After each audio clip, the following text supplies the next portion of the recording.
InsyaAllah malam ini saya nak kongsikan dengan tuan-tuan satu hadis Nabi SAW berkaitan dengan tajuknya perkara yang ditegah dan perkara yang diperintahkan, ataupun dalam tajuk dalam kitab juga menyebutkan mudah dan tidak menyusahkan. Dalam Al-Arba'in An-Nawawiyah itu dalam hadis yang ke-9. Bismillahirrahmanirrahim. Assalamualaikum warahmatullahi wabarakatuh. Innal hamdalillah nahmaduhu wa nasta'inuhu wa nastahdihi wa nastaghfiruh wa natubu ilaihi wa na'udzu billahi min syururi anfusina wa sayyiati a'malina. Man yahdihillahu fala mudilla lahu wa man yudlilhu falan tajida lahu waliyyan mursyida. Asyhadu wa nashhadu an la ilaha illallah wahdahu la syarika lah wa nashhadu anna Muhammadan abduhu wa rasuluh. Allahumma salli wa sallim ala habibina wa syafi'ina Muhammad ibn Abdillah wa ala alihi wa sahbihi wa man tabi'ahu wa walah. Subhanaka la ilma lana illa ma 'allamtana innaka antal alimul hakim. Wa la hawla wa la quwwata illa billahil aliyyil azim. Allahumma ja'alna minal ladzina yattabi'una al-qawla fayattabi'una ahsanah. Allahumma amin amin fa amma ba'd. Saya hormati Tuan Imam, Tuan Bilal, Tuan Nazir dan seluruh ahli jawatan kuasa masjid, para jemaah muslimin dan muslimat yang dirahmati Allah. Alhamdulillah, pertamanya kita merafakkan syukur kita ke hadirat Allah Subhanahu wa taala kerana Allah Subhanahu wa taala masih berikan kita peluang untuk kita melangkahkan kaki kita menuju ke rumah Allah, untuk kita melaksanakan salat fardu maghrib berjemaah, dan kesempatan kita berada di masjid ini kita manfaatkan untuk kita beriktikaf, untuk kita menambahkan amalan-amalan sunat kita, dan juga kita duduk dalam majlis ilmu, mudah-mudahan menjadi suatu kebaikan untuk kita. Kerana Allah, Nabi SAW menyatakan, man yuridillahu bihi khairan yufaqihu fid din. Barang siapa yang Allah nakkan kebaikan baginya, maka Allah akan berikan kefahaman padanya dalam urusan agamanya. Dan mudah-mudahan dengan keberadaan kita dalam majlis ilmu, kita dapat lebih memahami akan urusan agama kita. Bahkan inilah jalan yang insya-Allah memudahkan kita menuju syurga Allah Subhanahu wa taala. Kerana Nabi sallallahu alaihi wasallam menyatakan, man salaka tariqan yaltamisu fihi ilma sahalallahu lahu bihi tariqan ilal jannah. Barang siapa yang melalui jalan-jalan untuk dia mendapatkan ilmu, maka Allah Subhanahu wa taala akan mempermudahkan baginya jalan-jalan menuju ke syurga. Kerana tidaklah kita beriktikad, kita beramal dengan ibadah, dan juga kita berakhlak seperti mana akhlak Nabi sallallahu alaihi wasallam, melainkan dengan ilmu yang benar. Tanpa ilmu yang benar, mungkin i'tiqad kita akan menyeleweng, ibadah kita akan salah, sehingga menyebabkan ibadah itu tidak diterima. Dan akhlak kita tidak meniru akhlak Nabi sallallahu alaihi wasallam. Justru ilmulah yang memandu kita kepada kebenaran dan memandu kita kepada jalan Allah Subhanahu wa taala, sehingga akhirnya kita akan dimasukkan ke dalam syurga Allah Subhanahu wa taala insya-Allah. Alhamdulillah, kita juga bersyukur kerana diberikan kesempatan berada pada bulan yang mulia, iaitu bulan Rajab, yang mana kita dah menuju ke penghujung Rajab, yang mana bulan Rajab ini termasuk di antara bulan-bulan haram. Allah Subhanahu wa taala berfirman, inna iddatash syuhuri 'indallahi 12 syahra fi kitabillahi yauma khalaqas samawati wal ard minha arba'atun hurum. Sesungguhnya bilangan bulan di sisi Allah itu ada 12 bulan yang telah Allah tetapkan. Ke-12 bulan ini ketika Allah menciptakan langit dan bumi. Dan di antara 12 bulan Islam ini adanya 4 bulan yang haram. 4 bulan yang haram ini adalah bulan Zulqa'dah, bulan Zulhijjah, bulan Muharram, dan juga bulan Rajab yang kita berada di dalamnya pada hari ini. Dan bulan-bulan haram ini antaranya diharamkan melakukan peperangan, pembunuhan padanya. Orang yang melakukan amal soleh pada bulan-bulan haram digandakan pahala oleh Allah Subhanahu wa taala. Orang yang melakukan kejahatan, maksiat ataupun melakukan jenayah pada bulan-bulan haram, maka juga digandakan dosanya oleh Allah. Kalaulah dia melakukan suatu jenayah pada bulan-bulan haram dan qadi ataupun hakim menjatuhkan hukuman, maka dia akan mendapat hukuman yang maksimum kerana dia melakukan perbuatan itu pada bulan haram. Jadi tuan-tuan, kita manfaatkan bulan ini untuk kita menambahkan amal soleh kita. Kebetulan bulan Rajab ini bulan pintu ataupun bulan kita menuju kepada bulan Ramadan. Jadi kita tambahkan amalan kita, mudah-mudahan kita dapat konsisten dengan perkara tersebut sehinggalah menjelang Ramadan nanti, insya-Allah. Para jemaah dirahmati Allah, insya-Allah malam ini saya nak kongsikan dengan tuan-tuan satu hadis Nabi SAW berkaitan dengan tajuknya perkara yang ditegah dan perkara yang diperintahkan, ataupun dalam tajuk dalam kitab juga menyebutkan mudah dan tidak menyusahkan. Dalam Al-Arba'in An-Nawawiyah itu dalam hadis yang ke-9. An Abi Hurairah Abdurrahman bin Sakhar radhiyallahu anhu qala sami'tu Rasulullah sallallahu alaihi wasallam yaqul ma nahaitukum anhu fajtanibuhu wa ma amartukum bihi fa'tu minhu mastata'tum fa innama ahlakal ladzina min qablikum kathratu masailihim wa ikhtilafuhum ala anbiya'ihim. Daripada Abu Hurairah Abdurrahman bin Sakhar radhiyallahu anhu katanya, aku mendengar Rasulullah sallallahu alaihi wasallam bersabda, sesuatu yang aku larang kamu melakukannya, maka hendaklah kamu jauhinya. Dan apa yang aku perintahkan kamu, maka hendaklah kamu lakukannya sekadar semampu kamu. Sesungguhnya telah binasalah kaum sebelum kamu lantaran banyak bertanya dan mereka menyalahi para nabi mereka. Hadis riwayat Al-Bukhari dan juga Muslim. Jadi para jemaah dirahmati Allah, hadis ini merupakan hadis yang penting sehingga mempunyai banyak faedah dan menjadikan hadis ini sepatutnya hadis yang dihafal dan juga dikaji. Al-Imam An-Nawawi menyatakan dalam syarah Muslim ketika membincangkan tentang hadis ini bahawa ia adalah antara asas Islam yang penting dan di antara jawami' al-kalim. Jawami' kalim ni saya pernah sebut sebelum ini, maksudnya perkataan yang ringkas, perkataan yang pendek tetapi membawa maksud yang sangat luas. Sehingga kan hadis ini menjadi antara hadis rujukan bagi ulama-ulama usul, contohnya dalam menentukan suatu perkara, hukum dan sebagainya. Jadi hadis ini mengandungi hukum hakam yang tidak terhitung banyaknya, walaupun hadisnya ringkas. Kalau baca dalam syarah kepada hadis ini, antara syarah yang panjang dalam Arba'in Nawawi itu antara syarah yang panjang, kerana daripada hadis inilah dibincangkan berkaitan dengan kaedah-kaedah syarak dalam menentukan hukum terhadap sesuatu perkara. Ibn Hajar Al-Haythami pula menyebutkan hadis ini dalam syarahnya terhadap hadis 40 bahawa ia adalah satu hadis yang begitu besar yang mengandungi kaedah-kaedah agama dan juga rukun-rukun Islam. Oleh itu sewajarnya hadis ini dihafal dan diberikan perhatian. Jadi tuan-tuan dirahmati Allah, apa yang Nabi sebutkan dalam hadis ini, Nabi SAW menyatakan, apa yang aku tegah kamu daripadanya, maka hendaklah kamu jauhi. Jadi tegahan Nabi SAW ini membawa kepada dua maksud. Yang pertama, tegahan dengan maksud haram ataupun larangan dengan maksud haram. Iaitulah larangan Nabi SAW yang menunjukkan perkara itu perkara yang diharamkan, seperti mana larangan berzina, meminum arak, memakan riba, mencuri, membunuh jiwa tanpa kebenaran syarak, mendedahkan aurat, wanita yang menonjolkan perhiasan di hadapan lelaki ajnabi, orang yang berdusta, menipu, rasuah, mengumpat, mengadu domba, menyebarkan kerosakan dan seumpamanya, yang mana tegahan tersebut terdapat di dalam syariat Allah Subhanahu Wa Taala dan tuntutan meninggalkan perkara tersebut sebagai tuntutan secara wajib. Jadi itu yang kita faham, maksud haram itu adalah perkara yang kalau kita melakukan perkara tersebut maka mendapat dosa, meninggalkannya akan mendapat pahala. Jadi ada larangan daripada Nabi SAW dengan maksud haram. Dan juga ada juga larangan Nabi SAW tapi bukan dengan maksud haram. Larangan itu dengan maksud makruh.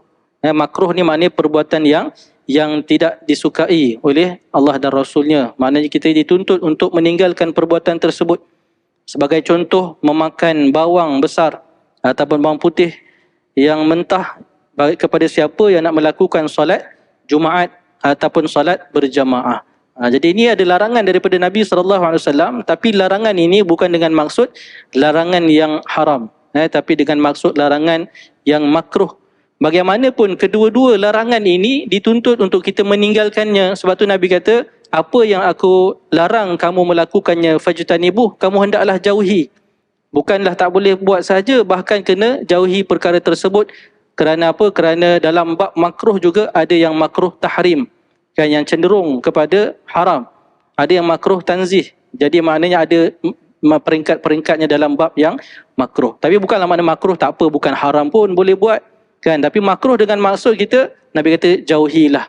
Kerana apa? Perkara itu perkara yang tidak disukai oleh baginda sallallahu alaihi wasallam. Jadi itu yang dimaksudkan oleh Nabi, perkara yang aku larang kamu melakukannya, hendaklah kamu jauhi.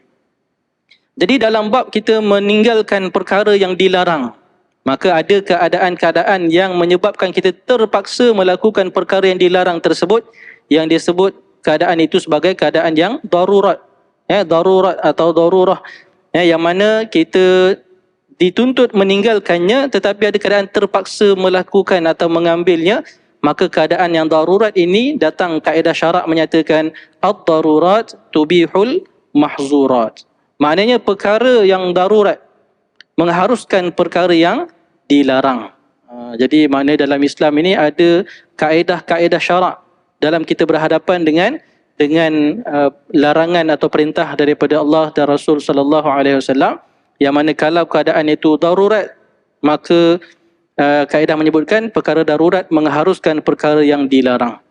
Sebagai contoh, ketika seseorang itu tersesat dalam hutan, biasa kita dengarlah, kan, mana tersesat dalam hutan, kemudian terputus bekalan makanan, tak ada makanan, menyebabkan orang tu lapar dan boleh menyebabkan dia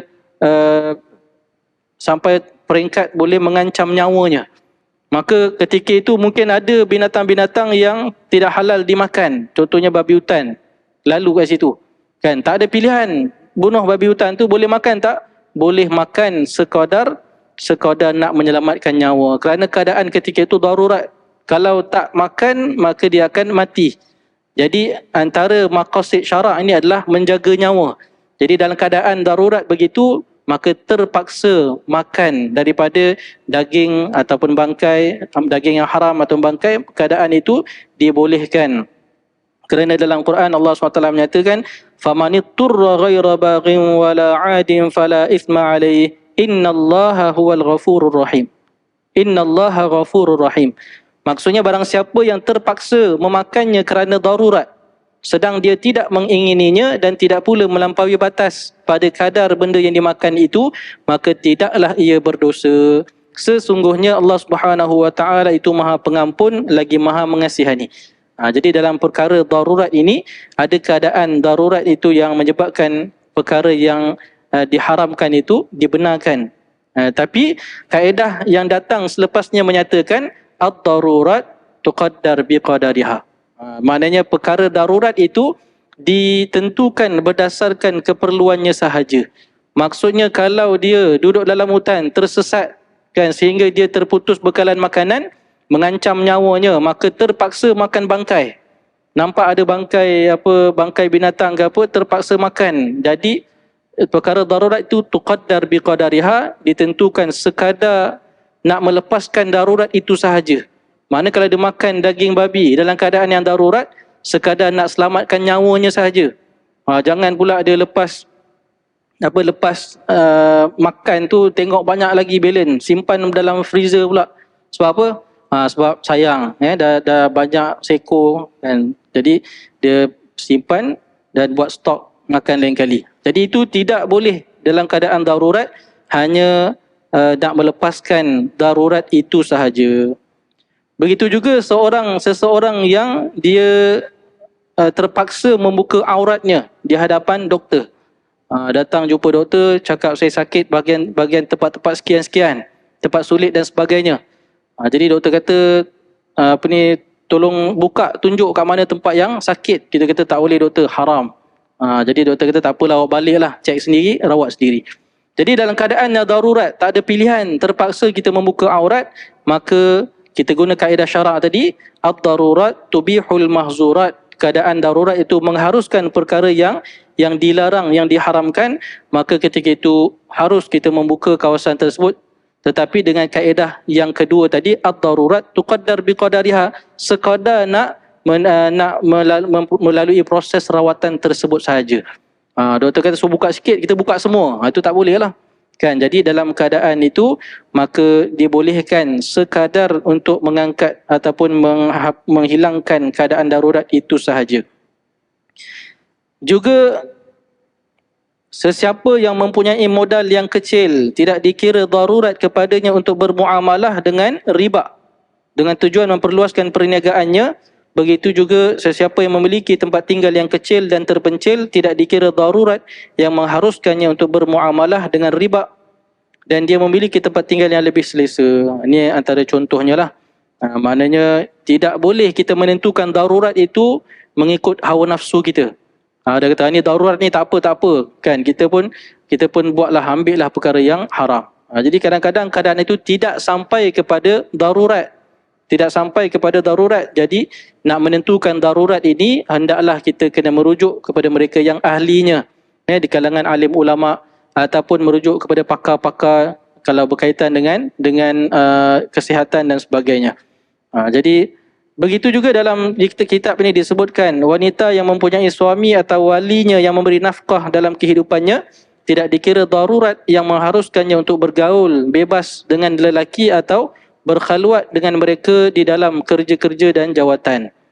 Maknanya sampai peringkat dia kata saya terpaksa buat pekerjaan yang menyebabkan saya bercampur dengan lelaki yang bukan mahram berkhaluat dan sebagainya, tapi dalam masa yang sama ada walinya yang memberikan nafkah kepadanya. Jadi itu tidak dikira darurat.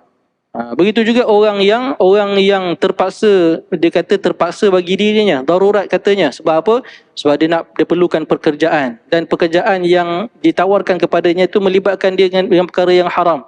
Maka tidak dikira darurat kerana mungkin dia ada option pilihan yang lain walaupun tidaklah semewah yang ditawarkan kepadanya yang bercampur padanya perkara-perkara yang haram. Dalam satu kaedah syarak juga menyatakan dar'ul mafasid muqaddam ala jalbil masalih, menghalang kefasadan didahulukan daripada menarik kebaikan. Seorang yang dia terpaksa bekerja di tempat yang melibatkan dia dengan perkara yang haram seperti arak contohnya, terpaksa dia jual arak, terpaksa angkat arak, terpaksa muamalah tu dengan arak tersebut, maka mungkinlah dia menyatakan ni maslahat untuk diri dia. Maslahat untuk diri je. Sebab apa? Dia nak perlukan gaji untuk sara kehidupan dia. Tapi dalam kaedah syarak kata menghalang kefasadan didahulukan daripada menarik kebaikan. Maslahat untuk dia adalah gaji yang diterima daripada pekerjaan dia. Mafsadah, kerosakan itu adalah perkara haram yang terpaksa dia lakukan. Maka kaedah menyebutkan menghalang fasad, mengelakkan daripada perkara yang haram itu lebih utama daripada nak menarik maslahat, iaitu gaji yang diharapkan daripada pekerjaan tersebut. Jadi pun tak boleh dikira darurat. Jadi bukanlah semudah itu untuk kita menentukan darurat bagi diri kita. Sekiranya perkara itu masih ada pilihan, option yang lain. Tidak dikira darurat yang mengharuskan seseorang untuk duduk semeja dengan mereka yang minum arak dan berdiam diri terhadap kemungkaran yang dilakukannya. Kita nak deal bisnes, kita pun duduk semeja dengan orang yang minum arak. Jadi itu tidak dikira darurat. Kerana boleh sahaja kita bermuamalah tanpa melibatkan dengan kemungkaran yang berada di hadapan mata kita. Tidak dikira darurat yang mengharuskan seorang itu menanggalkan pakaian dan juga jilbabnya serta meninggalkan adab-adab syariat dan pakaian mukminah demi mendapatkan keredaan suaminya. Kata saya ni tak boleh pakai ni sebab suami saya tak bagi. Kan, kita kena mendapat keredaan suami. Jadi dalam keadaan ini bercanggahlah dengan keadaan yang darurat itu semata-mata nak menjaga hubungan dengan manusia sedangkan dia melakukan perkara yang haram. Nabi SAW sebut la ta'ata li makhluqin fi ma'siyatil khaliq, tidak boleh taat pada makhluk dalam melakukan maksiat kepada Allah. Jadi kita nak mengharapkan redha makhluk, maka kita melakukan maksiat kepada Allah. Perkara itu tidak boleh diterima dan tidak boleh dikira keadaan yang darurat.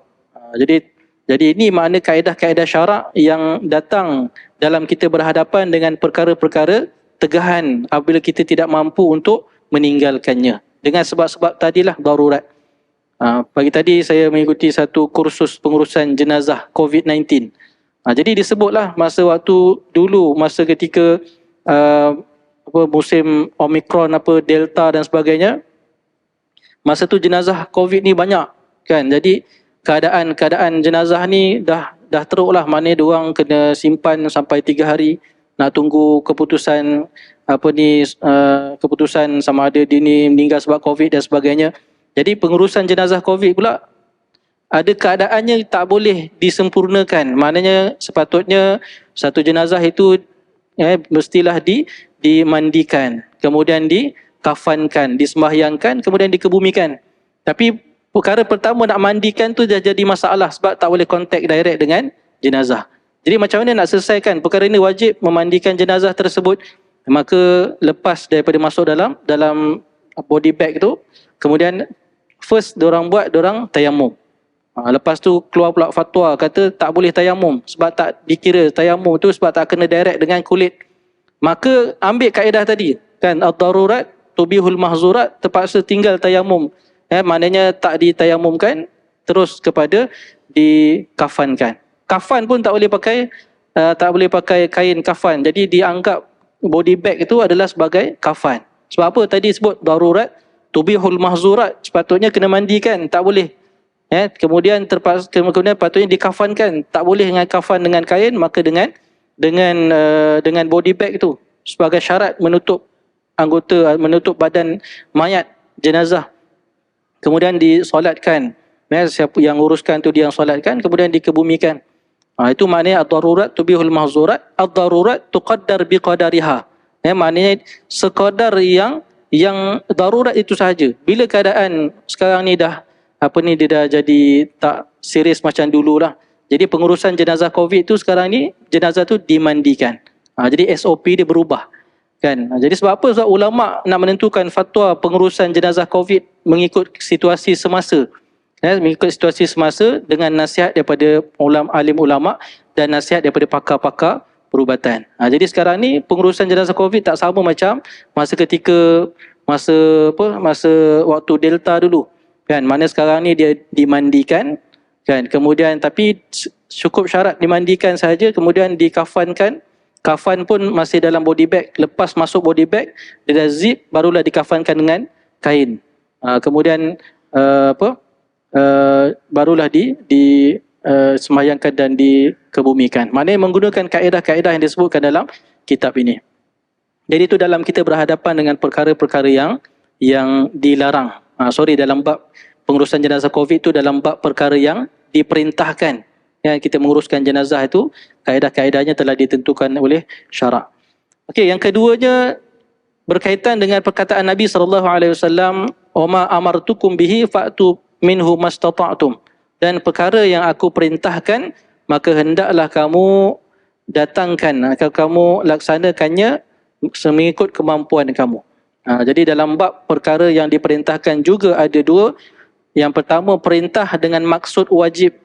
Perintah dengan maksud wajib seperti mana mendirikan solat, kemudian mengeluarkan zakat, kemudian mengerjakan haji, berpuasa dalam bulan Ramadan, menyeru yang ma'ruf, mencegah kemungkaran, melaksanakan perjanjian, menunaikan penyaksian bagi orang yang menyaksikan sesuatu, berhukum dengan hukum yang diturunkan oleh Allah Subhanahu wa taala, memberikan nafkah kepada isteri dan anak-anak dengan perkara yang baik lagi halal. Dan juga banyak lagi lah perkara-perkara dalam syariat Allah SWT yang dituntut melaksanakannya dengan tuntutan yang wajib. Wajib dengan maksud yang melakukannya akan mendapat pahala, yang meninggalkannya akan mendapat dosa. Jadi ini maksud perintah, perintah Nabi SAW, perintah yang membawa maksud wajib. Dan yang kedua, perintah juga tetapi dengan maksud sunat. Nabi perintahkan juga, Nabi suruh juga, tetapi tidaklah bermaksud wajib. Dia membawa maksud sunat, seumpama solat sunat rawatib, kemudian solat melaungkan azan, kemudian memberikan nafkah yang lebih kepada isteri dan anak-anak, kemudian bersedekah, dan kepada kebaikan sebagai tambahan kepada zakat yang difardukan, suruhan supaya menulis hutang, makan dengan tangan kanan dan lain-lain perkara yang sabit dalam syariat Allah Subhanahu wa taala bahawa ianya diperintahkan dan muslim diminta melakukannya, tetapi tidak secara ilzam atau mesti, mana bukanlah dengan perintah wajib, bahkan ialah sunat yang digalakkan kita melakukannya. Jadi dalam bab perintah Nabi SAW juga ada ketikanya perintah itu dengan maksud wajib, ada ketikanya perintah itu dengan maksud sunat. Tetapi bila berhadapan dengan perintah, maka kita kena laksanakan perintah tersebut. Walaupun sunat, kita kena berusaha untuk melakukan perkara-perkara sunat tersebut. Dalam kita berhadapan dengan perkara yang diperintahkan, ada juga beberapa kaedah ataupun perkara yang menyebabkan kita tak mampu melaksanakan perkara yang diperintahkan. Jadi datanglah kaedah syarak yang menyatakan al-masyaqqah tajlibut taisir. Maksudnya kesusahan membawa kepada kemudahan. Mana ada keadaan kita dalam melaksanakan perintah Allah. Contohnya perintah wajib, melaksanakan solat fardu. Ada keadaan-keadaan yang kita tak mampu melaksanakannya dengan sempurna. Maka al-masyaqqah tajlibut taisir, kesusahan membawa kepada kemudahan. Seumpama orang yang berpuasa pada bulan Ramadan tidak mampu untuk berpuasa kerana sakit, ataupun tak mampu berpuasa kerana bermusafir. Maknanya musafir itu melelahkan. Musafir dalam keadaan berpuasa mungkin melelahkan dia, maka diharuskan untuk dia berbuka. Jadi itu keharusan yang, sedangkan kita tahu perintah puasa Ramadan itu perintah wajib. Tapi ada keadaan kita tak mampu lakukan kerana sebab sakit yang tidak membolehkan kita berpuasa, ataupun bermusafir yang diharuskan untuk kita berbuka, maka kita boleh berbuka, tidak berdosa. Allah Subhanahu wa taala berfirman, faman syahida minkum asy-syahra falyasum wa man kana maridan aw ala safarin fa'iddatun min ayyamin ukhra. Dan apabila kamu melihat anak bulan itu, maka berpuasalah kamu, dan barang siapa yang sakit ataupun bermusafir, maka hendaklah dia menggantikan pada hari-hari yang lain. Maknanya itu kebenaran syarak dalam kita berhadapan perkara yang wajib. Ada keadaan kita tak mampu lakukan, maka diberikan keringanan. Jadi orang yang sakit, maka diberikan keringanan untuk dia berbuka. Orang yang bermusafir diberikan keringanan untuk dia berbuka. Jadi jangan kita rasa berdosa pula. Kan, kita nak musafir, rasa musafir ni melelahkan. Contohnya orang tu dia naik motor, walaupun dekat, kita pergi Port Dickson, naik basikal, kayu basikal, jadi perjalanan itu memenatkan, maka dia berbuka. Dalam satu hadis Nabi SAW menyatakan, laisa minal birri as-siyamu fis safar. Tidaklah menjadi suatu perkara kebajikan orang yang berpuasa ketika dia bermusafir. Bukanlah maksudnya kalau dia buka itu lebih baik, tapi maksudnya kalau dia menahan dirinya daripada berbuka sebab dia takut berdosa, bersalah, jadi Nabi kata jangan rasa bersalah. Kalau kamu rasa nak berbuka, maka diberikan rukhsah keringanan kepada kamu. Tapi dalam ayat yang lain, Allah SWT dalam ayat Quran Allah menyatakan wa antasumu khairul lakum. Boleh saja kamu berbuka, kalau kamu teruskan berpuasa juga baik bagi kamu. Maknanya ada pilihan untuk kita ketika bermusafir, kita nak berbuka atau meneruskan puasa kita. Dan sampai peringkat kalau macam perjalanan tu, mungkin perjalanan tu cukup lebih 2 marhalah. Tapi perjalanan tu perjalanan yang mudah. Mana kita dengan kenderaan kita bawa laju, sekejap je dah sampai. Naik flight 1 jam dah sampai dah. Tapi lebih 2 marhalah. Boleh tak kita nak berbuka? Boleh. Sebab apa? Sebab ulama sebut laisa bimujarradis safar. Bukanlah semata-mata sebab maknanya perjalanan yang dibolehkan berbuka itu sebab musafir, bukan sebab perjalanan yang melelahkan. Jadi bimujarradis safar, hanya sebab musafir itu diharuskan untuk berbuka. Juga diharuskan, Allah SWT mengharuskan solat jamak dan qasar bagi orang yang bermusafir. Juga suatu rukhsah yang Allah berikan kepada kita. Apabila bermusafir, boleh jamak dan boleh qasarkan solat. Jamak ni menghimpunkan 2 waktu solat dalam 1 waktu. Qasar ni memendekkan solat yang 4 menjadi 2 rakaat. Jadi dalam bab jamak dan solat jamak qasar ini ada perbahasan yang lain lah, dan maknanya berkaitan dengan macam mana kaedahnya, apa ni, perbahasan tentang ini kena satu kuliah yang lain lah. Jadi maknanya itu makna keringanan yang Allah SWT berikan ketika kita berhadapan dengan masyaqqah, kesukaran melaksanakan tuntutan dalam beberapa keadaan, sehingga diberikan rukhsah, keringanan. Juga tayamum ketika ketiadaan air. Bila ketika mana ketiadaan air, ataupun ketika tidak mampu menggunakan air untuk berwuduk ataupun untuk mengangkat hadas besar, mandi wajib contohnya, maka kita dibolehkan mengangkat hadas besar ataupun hadas kecil dengan bertayamum. Mana nak menggantikan wuduk ketika ketiadaan air dengan bertayamum. Sedangkan syarat sah solat kita itu mestilah dalam keadaan suci daripada hadas kecil hadas besar. Suci hadas kecil hadas besar ni dengan berwuduk dan mandi wajib. Tapi ada keadaan yang kita tak mampu nak berwuduk kerana ketiadaan air ataupun kerana sakit, maka boleh gantikan dengan tayamum. Kadang-kadang orang sakit dia tak boleh kena air. Jadi bila orang yang jaga orang sakit ni, dia kata tak apalah, tak boleh nak wuduk, nak buat macam mana, nanti masa sihat dia kata qada lah balik. Sedangkan ada ulama dah berikan panduan, ketika mana seseorang itu sakit, tak boleh dia nak berwuduk, boleh digantikan basuhan anggota wuduk itu dengan tayamum. Contohnya dia tangan dia patah kan, maknanya kena simen. Jadi tangan tu tak boleh nak basuh. Ketika itu wajib tak dia solat? Tetap wajib. Jadi macam mana nak gantikan wuduk pada anggota yang berbalut itu? Digantikan dengan tayamum. Mana dia dah ambil wuduk, sempurnakan basuhan mukanya, sampai part tangan yang berbalut itu dia berhenti sekejap, lap muka, lap tangan dia, dia tayamum untuk menggantikan basuhan pada tangannya. Kemudian disambung balik basuhan pada anggota yang seterusnya sampai selesai. Sebab itulah orang yang menjaga orang yang sakit ni, kita kena bantu mereka untuk melaksanakan kewajipan. Antara cara kita nak mudahkan mereka ni, kita mungkin nak sampaikan kaedah cara ibadah pesakit tu mungkin kita tak mampu. Maka kita hadiahkan dia dengan buku. Banyak sekarang ni buku ibadah pesakit, panduan ibadah pesakit. Jadi kita ziarah kawan kita yang sakit, mungkin dia simen kakinya, mungkin berbalut kepalanya, mungkin tangannya. Jadi kita hadiahkan panduan ibadah pesakit supaya dia dapat melaksanakan ibadahnya walaupun dalam keadaan dia sakit. Jadi itu kaedah yang disebutkan berkaitan dengan rukhsah, keringanan. Begitu juga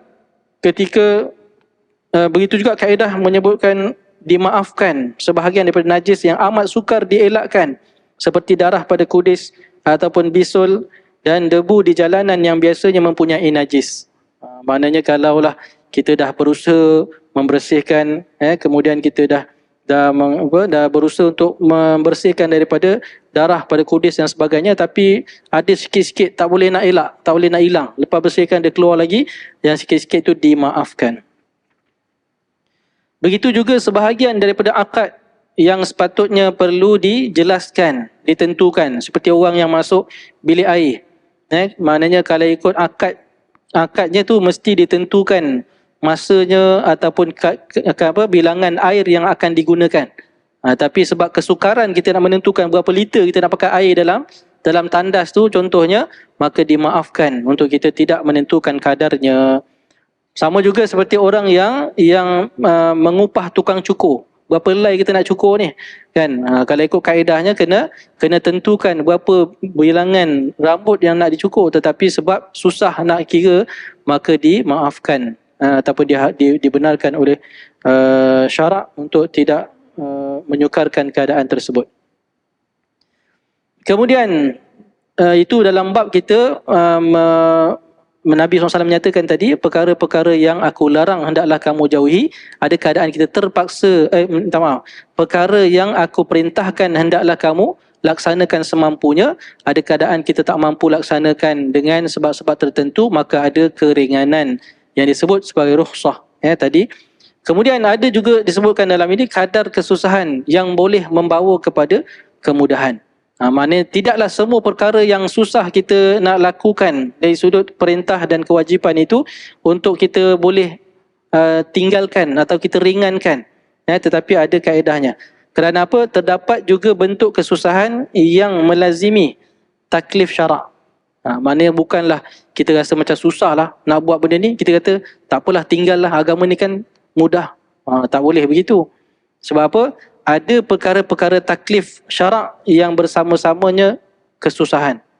Contohnya, tidak harus seseorang yang berbuka puasa dalam bulan Ramadan kerana merasa amat lapar, kan?